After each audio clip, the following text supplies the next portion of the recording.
Compass সিরিয়ালের বিহান চরিত্রে ইতিমধ্যেই অর্কপ্রভ সকলের মন জয় করে নিয়েছে, কিন্তু সেই অর্কপ্রভকে হঠাৎ সিরিয়ালে দেখা যাচ্ছে না।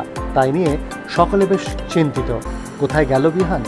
আসলে অর্কপ্রভ বাড়িতে পা পিছলে পড়ে গিয়েছিলেন, গোড়ালি দুটি হাড় ভেঙে যায়। পরে অস্ত্রোপচার করে তার পায়ে প্লেট ও 6টি স্ক্রু বসানো হয়েছে বলে জানিয়েছেন অর্কপ্রভ নিজেই, এবং একটি ছবিও শেয়ার করেছেন।